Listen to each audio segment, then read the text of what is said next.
할렐루야, 반갑습니다. 오늘 말씀의 주제는 빛과 어둠이라는 주제입니다. 그래서 창세기 1장 1절에서 5절까지의 본문의 말씀을 가지고 하나님의 말씀을 묵상하는 그런 시간을 갖도록 하겠습니다. 먼저 본문을 제가 말씀을 봉독해 드리겠습니다.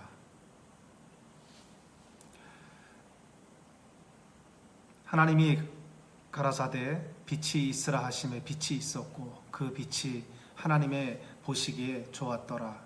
하나님이 빛과 어둠을 나누사 빛을 낮이라 칭하시고 어둠을 밤이라 칭하시니라. 저녁이 되며 아침이 되니 이는 첫째 날이니라. 첫째 날에 하나님께서 빛과 어둠을 나누셨더라. 오늘 이 본문의 말씀을 보게 되면 하나님은 빛이시라고 말씀을 해주셨습니다. 하나님은 빛이십니다. 하나님은 빛이시기 때문에 하나님께는 어둠이라는 것은 조금이라도 없으신 하나님이신 것입니다.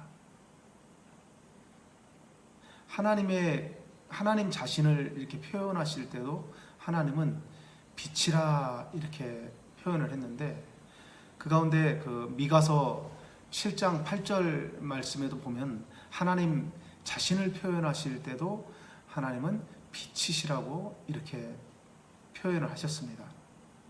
또한 요한일서 1장 5절 말씀에도 보게 되면 하나님 자신을 말씀하실 때 빛이시라 라고 말씀을 해 주신 것입니다. 그 하나님은 빛이신데, 그 하나님이 빛이신 하나님께서 이 땅에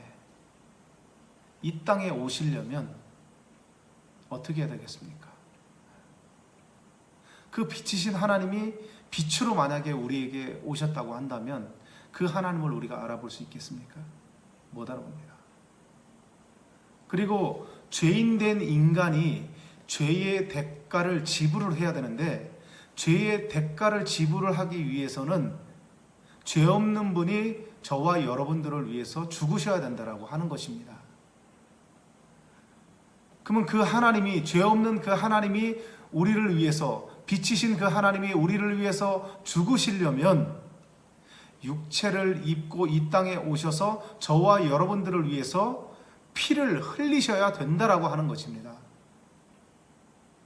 그래서 그 빛이신 그 하나님께서 저와 여러분들을 위해서 이 세상에 오실 때 말씀이 육신이 되어서 우리 가운데 임하신 것입니다.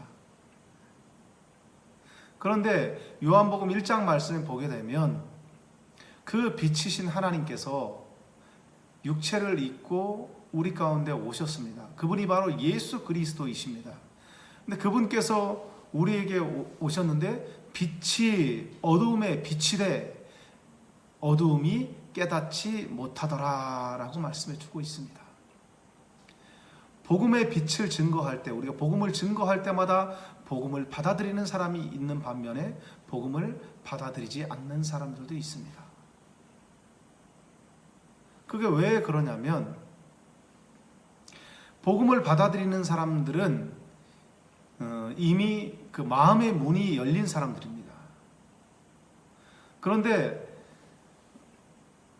예수 믿는 사람들이 복음을 들고 나아갈 때마다 요즘에는 전도하기가 굉장히 힘이 든 것을 볼 수가 있습니다. 그게 왜 그러냐면, 그 이유가 기독교인들이 복음의 빛의 사명을 감당하지 못하기 때문에 이러한 일이 발생하고 있는 것입니다.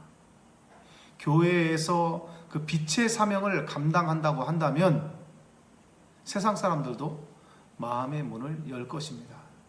그러나 빛의 사명을 감당하지 않기 때문에, 감당하고 있지 못하기 때문에 많은 사람들이 지금 교회를 떠나고 있는 것입니다. 그래서 우리가 중요하게 생각해야 될 그 부분이 뭐냐면, 예수님께서 마태복음 15장 14절 16절 말씀을 보게 되면 예수님께서 이런 말씀하셨습니다. 너희는 세상의 빛이라. 산 위에 있는 동네가 숨기우지 못할 것이요 사람이 등불을 켜서 말 아래 두지 아니하고 등경 위에 두나니 이러므로 집안 모든 사람에게 비치느니라. 너희 빛을 사람 앞에 비치게 하여 저희로 너희 착한 행실을 보고 하늘에 계신 너희 아버지께 영광을 돌리게 하라 라고 말씀해 주셨습니다. 이 빛이라는 것은 그렇습니다. 등경 위에 두어야만 밑에까지도 비춰줄 수 있게 되는 것입니다. 등경 위에 두어야만 모든 것이 밝게 비춰지게 되는 것입니다. 이처럼 이 빛을 저와 여러분들에게 설명을 하실 때 그 빛을 사람 앞에 비치게 하라. 근데 그것은 뭐냐면 착한 행실이라고 말씀해 주고 있는 것입니다. 그러니까 우리가 예수를 증거하는 것도 중요합니다. 그러나 예수를 증거하기에 앞서 저와 여러분들이 먼저 갖춰져야 될 그 부분이 뭐냐면 바로 착한 행실입니다. 기독교인들이 가장 먼저 갖춰야 될 그 부분이 착한 행실입니다. 다시 말하면 빛과 소금의 역할을 감당을 해야 된다라고 하는 것입니다. 우리가 욕을 먹는 그 이유가 뭐냐면 빛과 소금의 역할을 감당하지 못하기 때문에 그런 것입니다. 교회에서 먼저 본을 보여야 됩니다. 교회에서 봉사하는 모습을 보여야 되고, 교회에서 정말 어려운 사람들을 돕는 그러한 모습들을 보여야 되고, 어려운 일이라고 한다면 앞장서서 나아가야 되는 그러한 착한 행실들을 먼저 보여야 된다라고 하는 것입니다. 그렇게 되면 주변 사람들이 마음의 문을 열게 될 것입니다. 주는 사람들에게, 헌신하는 사람들에게, 봉사하는 사람들에게 침뱉겠습니까? 그렇지 않습니다. 그들에게 착한 행실을 할 수 있도록 우리의 그 삶이 바뀌어져야 될 것입니다. 예수께서 이 땅에 오셨을 때 그 예수님 자신을 표현하실 때 요한복음 1장 4절, 5절, 9절, 14절 말씀에 보게 되면 예수님을 빛, 참빛, 말씀, 영광으로 나타내셨습니다. 빛이신 그 예수님은 빛의 사명을 끝까지 잘 감당하셨습니다. 억울한 일을 당해도 묵묵히 그 십자가의 길을 걸어가셨습니다.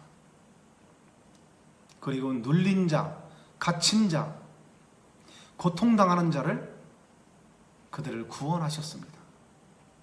그들을 치료하셨습니다. 그들을 회복하셨습니다.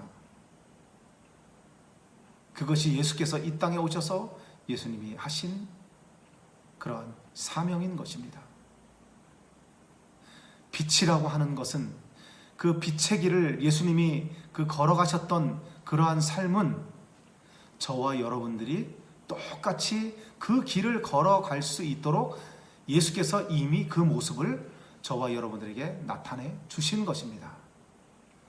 복음의 사명을 감당하는 것은 빛의 사명을 감당하는 것입니다. 예수께서 걸어가신 그 십자가의 그 사명을 저와 여러분들이 묵묵히 그 길을 걸어가는 것입니다. 그렇게 하게 되면 하나님께서 저와 여러분들에게 상급을 주신다고 약속해 주신 것입니다. 이 복음의 길은 결코 쉬운 길이 아닙니다. 이 복음의 길은 고난의 길입니다. 고통의 길입니다. 십자가의 길입니다. 그러나 현재의 고난은 장차 우리에게 나타날 영광과 좋게 비교할 수 없다고 말씀해 주셨던 것처럼 저와 여러분들을 위해서 하나님께서 상으로 예비하고 있다라고 하는 것입니다. 그러므로 우리가 이 복음의 사명을 감당함에 있어서 정말 기쁨으로 감당해야 되는 줄 믿습니다. 그러므로 오늘도 이 복음을 들고 기쁨으로 하나님의 귀한 사명을 감당하는 저와 여러분들이 되시길 주의 이름으로 축원합니다.